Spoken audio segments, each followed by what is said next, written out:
Very nice. So I did not come here, you see, to talk about anything except for fail. That is hopefully the topic for today. At the Massachusetts Institute of Technology, they coined something called fail. And at your wonderful IIT Delhi, India's pride and the world's envy, you're carrying that legacy forward, you're carrying that tradition forward, talking about failing. And I think as young citizens who believe in innovation, who chose engineering as a way to take this country forward, lift more people up, and make sure that our dreams turn into realities in some way or the other, I think it is an important thing to talk about. For me, if you look at it, I do not have much to offer. I was born in a small village of Bihar, stayed out of school for the first 12 years of my life. But then on the other end, if I talk about that as a setback, at the age of 24, I was Barack Obama's guest at the White House and spent 9 hours there. And this is the applause I choose to skip for a very important reason. On one end, I started speaking in English at the age of 12 because till then I had not even come to a city or a school. Could not find and failure. We say when we get really angry at materialism, we say consumerism is creeping in. We say that there are more children in this country today who would skip a mother's cooked meal for a Maggie. And there we think it is consumerism that is taking over a 13-year-old. It is important sitting at IIT Delhi, we ask that question fundamentally. If consumerism takes over a 13-year-old child who leaves the mother's meal for a Maggie, or that consumerism also drives us when we leave our villages for cities, our cities for bigger cities, our schools for quota, and quota for IITs. IITs for those shores in different continents that promise a better life, a bigger paycheck, and everything that is after that. Is it not consumerism that has defined the ideas of success and failure? Is it not consumerism that people who have defined the journey of this country? A milkman in the name of Kurian, who at the end of his career, after having worked with 9 Indian prime ministers, the most expensive thing that Verghese Kurian had was a watch that his grandson had gifted him. A civil engineer as E. Sridharan, whose first task as a 30-year-old civil engineer was to fix Pamban Bridge, the only bridge that connected Rameshwaram to mainland. At the end of this Metro Man's career, it is important for us to remember that the book that was written on his life, it was not called The Metro Man. It was not called The Civil Engineer. It was called The Karma Yogi. There is a reason why I am talking about this. I know when we walk out of our houses, things begin to pain us and bother us. I know when we switch on 9 p.m. primetime television, we wonder what kind of a country do we live in. We doubt sometimes our national security and sometimes the nationalism of our own citizens. Sometimes we sit down while many of our sisters and brothers cannot have 2 square meals a day. We know we have walked through the corridors of the same high schools where education system still needs to be fixed. And we know that in our 4 years at IITs, we've seen enough problems in the community around that we'll say nothing about, and will eventually land a paycheck somewhere in a corner office that will one day be recognized as the CEO's office for that corporation. In this ultimate muting that we are doing to ourselves, there are only 2 things that keep coming in front of us. That quietness one day greets us with a word called success, and that success is defined as a bigger paycheck. That success is defined as a small space in a newspaper in some corner. And yet, when the other quiet word hits us, that word is called failure. And then the entire nation gets onto television with 9 panelists screaming over each other about what didn't work. It is important that as human beings, we want to change that social science definition of a standard 3 textbook. Why are we called human beings? Children tell us because we are social animals. It is important to ask ourselves as human beings, is our success pretty much the success that a cheetah enjoys in a forest, running faster? And is our failure pretty much the failure that the child of an animal feels when that child cannot walk any further? My full name is Sharad Vivek Sagar. Vivek comes from an inspirational Indian. My parents, when they were naming me, They thought of naming me after two great Indians. One was Sagar, Ishwar Chand Vidyasagar, and the second one was Swami Vivekanand, Vivek. And there's a very important thing that I take from Swami Vivekanand's life, and I want to put it out there in front of you. I promise I'll finish within 15, the time limit allotted. Swami Vivekananda delivered a speech in Chicago, September 11, 1893. We celebrated the 125th anniversary of that speech across 200 countries, just last year. This year we celebrated the 126th year. But when we talk about that speech as success, remember we live in a world where civilizations have come to an end, where languages have been forgotten, stories written off, and yet a speech is remembered 126 years later. Is that speech a success? But if you really look at it, when Swami Vivekananda reached Chicago, he had lost the address. Chicago was too cold. He was not the official Indian delegate to the World Parliament. And yet, none of those setbacks were seen as failures. Yet he moved forward. And then when he stood at the podium to deliver that speech, remember, on our proud tricolor, the proud tricolor was still not on our red fort. And yet, if you look at it, his message continues to inspire people all across the world. Have we ever thought about it as engineers or as young citizens?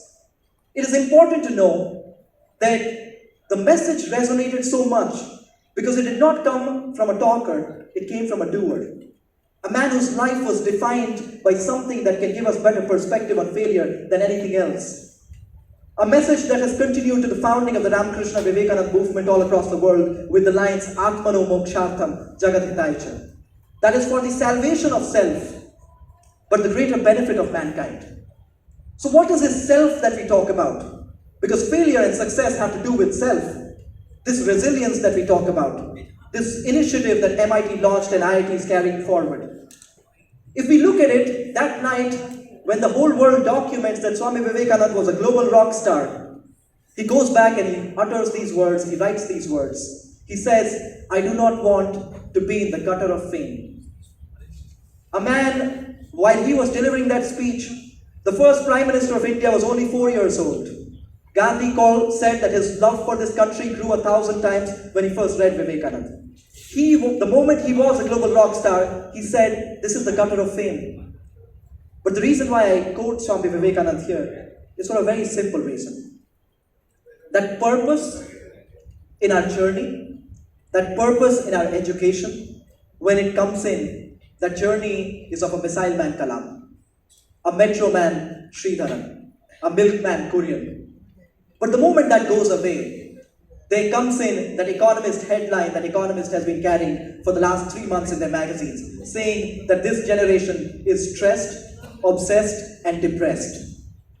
We are stressed about everything that we have, from assignments to maybe the next selfie that we want to take. We are obsessed about how good we are, or sometimes by this external idea of how good we can get, and depressed when these things begin to fail.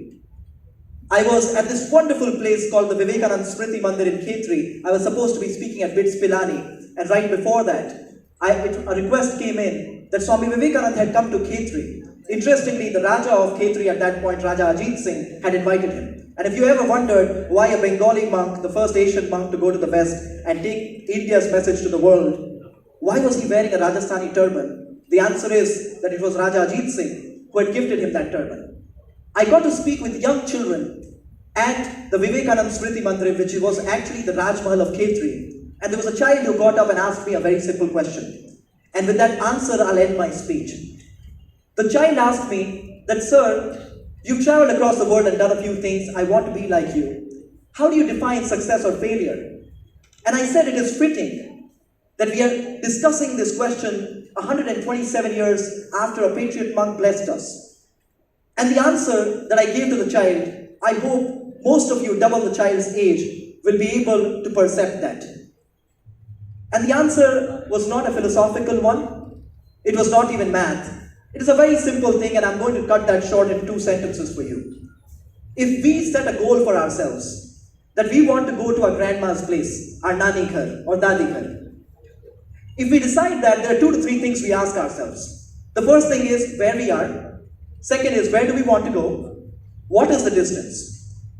And once you find out that your grandmother's place is at 250 kilometers from where you are, engineers that you are, point A to point B distance is 250 kilometers. If 15 minutes into the journey, you feel like you're feeling hungry and you really want to get off the car, is that failure?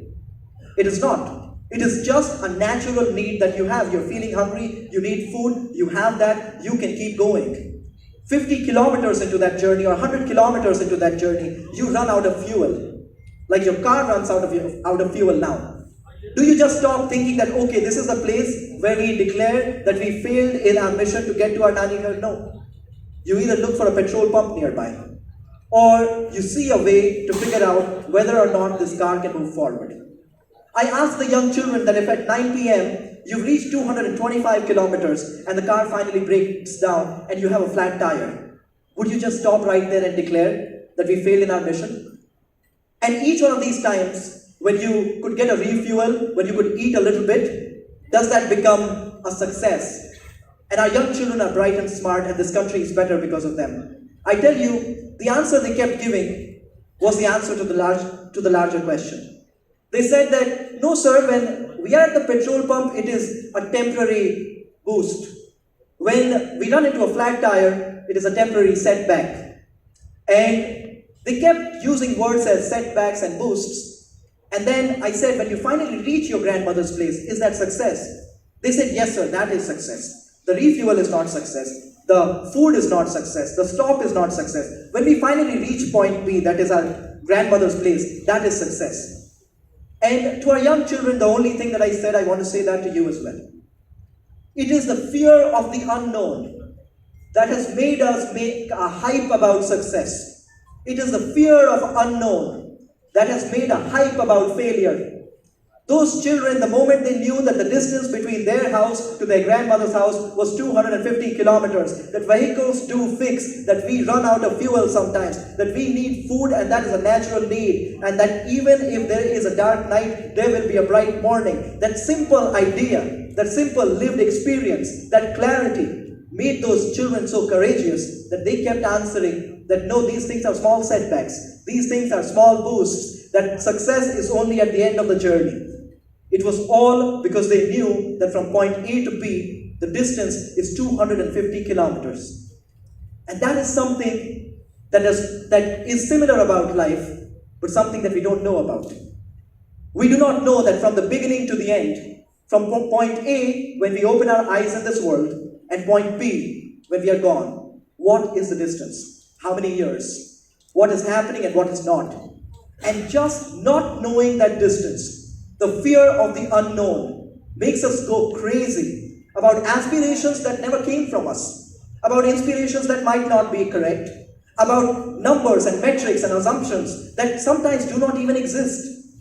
And for that simple reason, as human beings, it is important for us to ask us that question. The children in that example asked that what is the ultimate aim? They said, getting to the grandmother's place. It is important as young, bright citizens of this country, we ask ourselves, what is our ultimate aim? Is it to make public infrastructure and public transport a little better than a civil engineer in this country as Sridharan did? Is it to put an end to those questions that we asked, what would we do if America tried to bully us, or China tried to encroach upon, or Pakistan tried to attack, that a president like Kalam put an end to, more as a scientist and then as a statesman? We need to ask ourselves that question, what is that ultimate aim? And once we realize that, we can move forward. I want to finally end giving you the antithesis to it. Why are we unable to do that? And that is with a story that I am blessed to share, that Swami Vivekananda shared in the West. A monkey was very thirsty one time. And remember, this is the monkey getting thirsty. This story can end as quick as possible. This monkey was really thirsty, and he was talking about, and Swami Vivekananda was talking about meditation. Somebody asked, I cannot meditate, I cannot live a good, successful life. I am failing at everything. How do I meditate? And Swami Vivekananda said, your mind is like monkey. And monkeys by nature are restless. One time there was this monkey that was really thirsty, and he wanted some water. So the monkey he just jumped on a water tank, tried to drink water, could not find anything, jumps down, goes to the tap and opens it. And he hears a hissing sound. The sound that you hear when a tap is opened sometimes. And he thinks a snake is going to come out of it. Assumptions. That fear of the unknown. And for that reason, this monkey stops immediately, turns the tap off, he goes, he runs down and sits under a tree saying, I don't want to drink water. Until then, this monkey finds a full bottle, content unknown. He does not know what is inside the bottle. And then he's like, I'm going to drink it. So the monkey drinks this entire bottle, and it turns out it was a bottle of wine. Now the monkey cannot stand up, cannot sit down, cannot move. And the restless monkey is now directionless after drinking that bottle of wine. He's jumping under the tree, and all of a sudden a scorpion comes out and bites him on his tail. Now just imagine a restless monkey, directionless after that bottle of wine, is stung by a scorpion. He is in his deepest pain. And at that point in time, there is a ghost that lives on the tree, and that ghost comes down and possesses the monkey. And Swami Vivekananda says that most people who cannot tame that mind go on to be this thing. And that thing is a restless monkey, directionless after a bottle of wine, stung and in pain by this sting of a scorpion, and then possessed by a ghost. But there is something more important that he says. And these are the things that have created this materialistic, consumeristic, tabloid newspaper television idea of success and failure. He says that the monkey by nature is restless, and that is your mind. You need to control it and train it. The bottle of wine is the bottle of desire. The monkey was fine with half a cup of water, but he drinks this entire bottle because his need is nothing compared to his want. So that is the bottle of desire. And when that bottle of desire, you drink it, you want a car that is the biggest, you want a paycheck that is the highest, you want a life that is unmatched.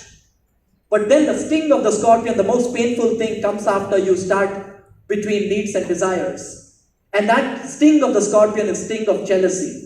When you find out that somebody got a bigger placement, somebody got a bigger paycheck, that is where the pain begins to come in. That is where this comparative failure begins to come in. And then finally, when juggling between needs and wants and being really jealous about somebody's car or paycheck, when you land something that is more than your friend, but less than somebody who you don't know, you overcome that jealousy, you think that you have achieved something, and that is where the ghost of ego comes in and enters you. And I think as young citizens who love this country more than anything, as engineers who are blessed to be at this institution, it is important to remember those two things. One, not walking into the gutter of fame. And the second, remembering the ultimate aim, not being drunk on a bottle of desire, not being stung by the scorpion of jealousy, and not being possessed by the ghost of ego. Thank you so much. Jai Hind. Jai Hind. Took a couple, like a few minutes extra. Like in the book The Alchemist, the author writes that sometimes the journey is more important than the destination. Yes. Then what is your opinion on this? It is absolutely true. I do not think there needs to be any other opinion on the fact. I think living the journey is more important than the destination. The simple answer is, today one of the problems is we go to school in order to go to college in order to go to our workplace, go to workplace in order to get a paycheck. But we enjoy the most when we are playing, because we are playing only to play.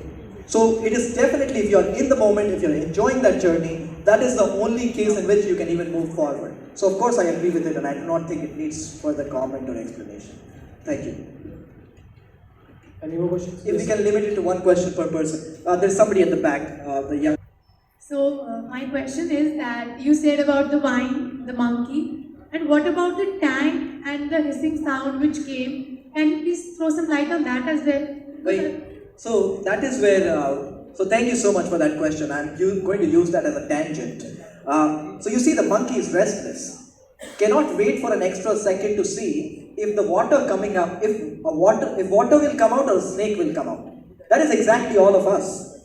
We receive one WhatsApp message, we receive one lecture, we see the hissing sound from somewhere, and we are so determined that is snake coming out. It might just be water.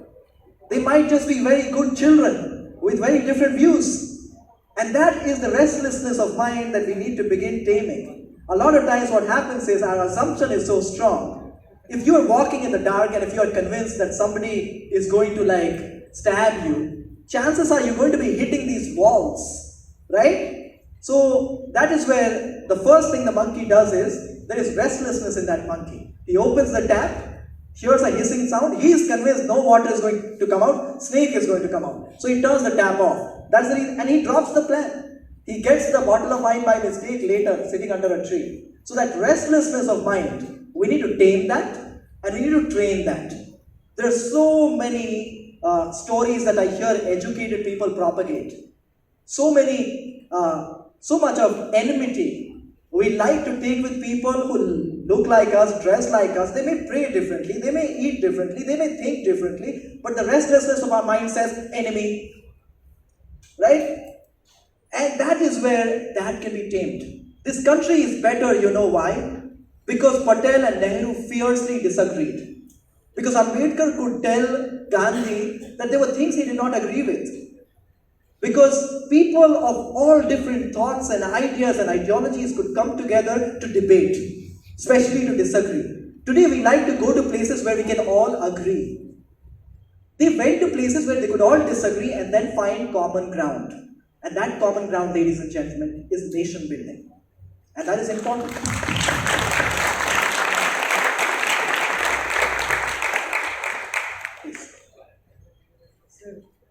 Sir, you said about gutter of name. Like, sir, if someone wants to be famous, is it wrong?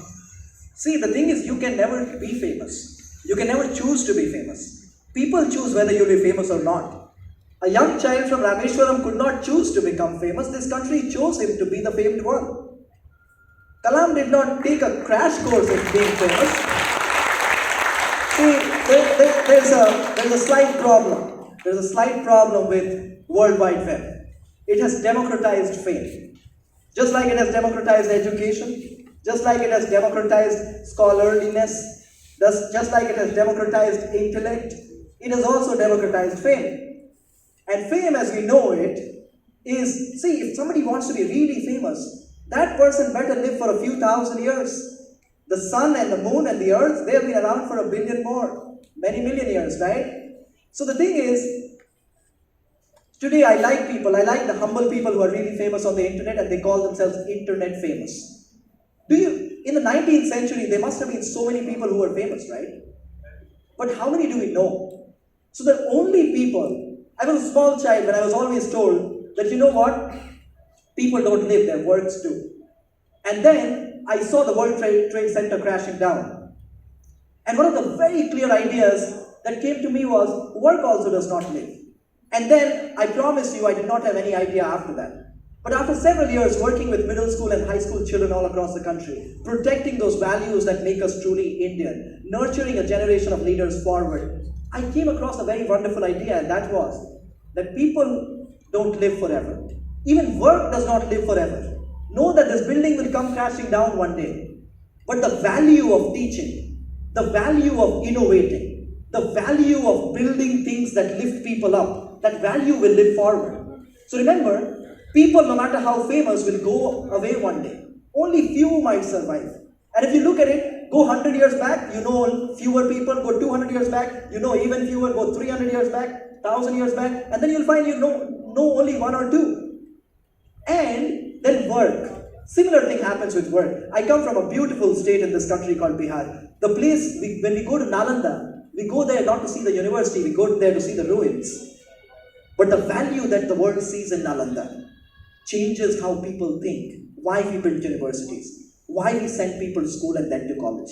So that is the reason why this choosing to be famous, one, you cannot choose to be famous, people choose whether you'll be famous or not. And the second thing is, you'll not live forever, your work might live a little longer, but your value will live forever. So as long as this country lives, as long as human civilization lives, the value that is of being more human, being more honest, being more resilient, those things will keep coming forward. So that's largely my response to you. Thank you. We can have one last question. Yeah. So you you talked about going from a point A to point B. So, sir, how do we realize that destination, that the final part? So we creep into our insecurities, and the final destination wavers, and there comes a point when we don't know what's reality. What do we really want? So Right. how do we creep? Thank you for your question. That is a wonderful question. See, that's the reason why I use the word ultimate aim. When you want to climb Mount Everest, you do not decide that, okay, on day one I'm going to go from here to there. You have these small base camps that you go to. These very smaller yardsticks that you set for yourself, but depending on weather and what is happening, what is not happening inside the body and outside of it, you decide what base camps you'll take and which ones you don't. But the ultimate aim is getting to the Mount Everest. Similarly, in life in general, as many dreams we have sold, there's a dream to get on the newspaper for the first time. There's a dream to be on television for the first time. This ultimate aim, that is a conversation we all need to have with ourselves. What is my ultimate aim going to be? Kalam's ultimate aim, if you look at it, he collapsed at a place called Indian Institute of Management in Shillong.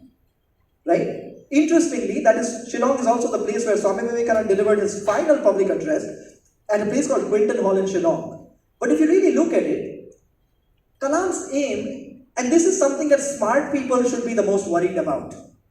If your aim is small, or if you have this infinite potential within you, the potential is infinite.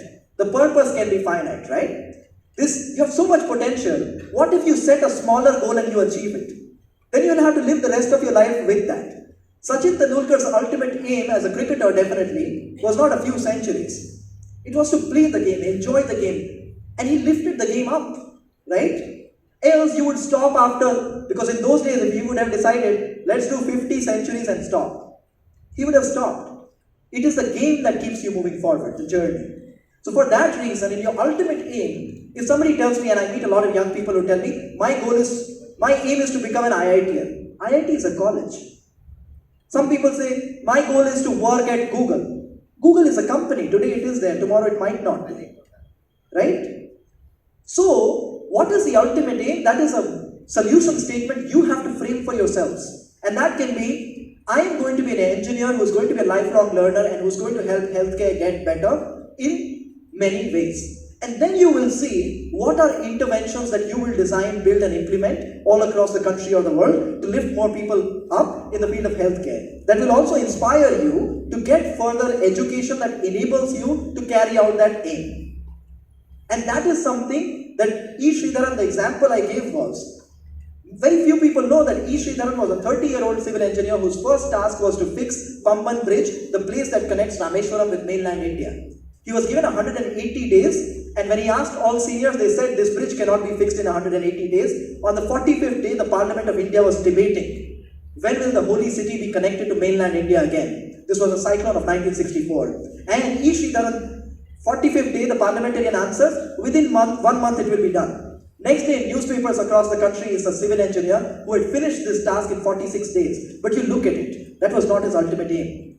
It was a characteristic, one that he would replicate in the most challenging railway lines in this country called the Konkan Railway. And then in Delhi Metro and then many metros after that, the gentleman refuses to retire.